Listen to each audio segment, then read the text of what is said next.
into the video, I wanted to start off with a PSA. I am genuinely humble and grateful for the love and support that y'all have shown. And to the people that haven't subscribed yet, go ahead and hit that subscribe button and rock with your boy. We're trying to hit 50 subscribers by the end of the month. My voice will be your motivation to press that button. I am all you need. Listen to my voice. Press that button. And for the ones that have already subscribed, ain't no stopping this train we're on, son. A lot of people risk their lives to get it rolling. I already put the word out, more is coming too.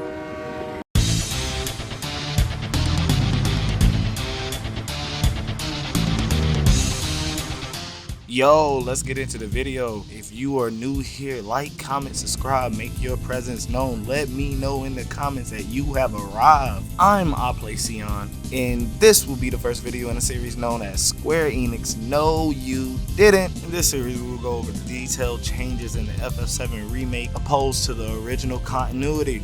I will be labeling all subjects in question with either a pass or ass. All my ratings will be biased on the level of execution. Necessary? Not necessary. And did it help the story or did it hold back the story? We're gonna start off on a high note. First on the list, we have Yuffie Kisaragi DLC. Does this introduction help the story? Yes. For the longest time, Yuffie had no correlation to the story. In the original, she was found right outside of Midgard, basically a neutral character because the Wutai War was already fleshed out and done by this time of the game. Execution. She gets a yes on the way they executed her story beats and Intergrade. Being that they involved her early in Midgard, we always wondered where was Yuffie prior to leaving Midgard? What was her involvement? Now we actually have a role for her. And the numbers are in. Yuffie Intergrade DLC gets a pass. Next on the list, we're going to talk about my main man Roche. And contrary to me saying my main man Roche, we are going to actually keep it real. Did Roche help the story of FF7 with his involvement? I'm sorry, but I'm going to have to give this a hard no. They didn't even give this guy a final end game. He showed up in the middle of the game and kind of never showed back up. What was the point of this guy? Execution. Was Roche executed well? Hell nah.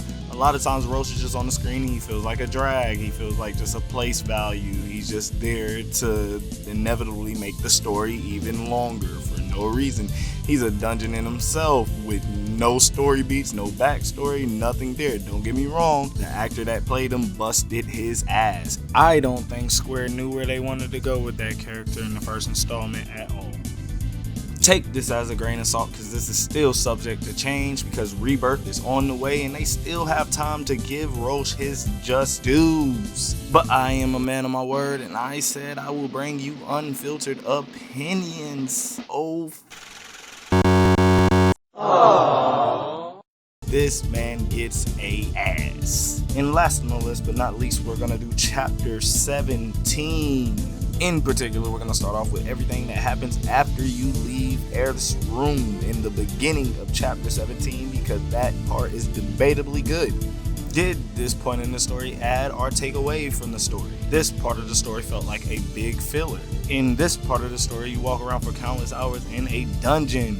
In comparison to the original, where you walk around and look at the devastation that Sephiroth had left in his wake.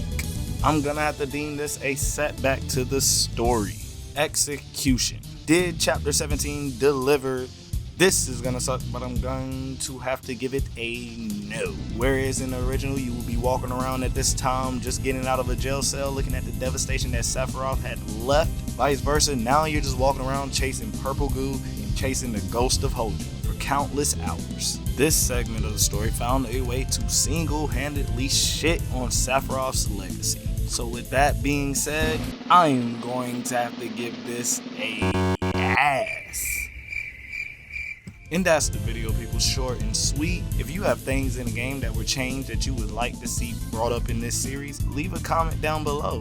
And for all things FF7 wise, like, comment, subscribe, and play Sion. Something I wanted to feel.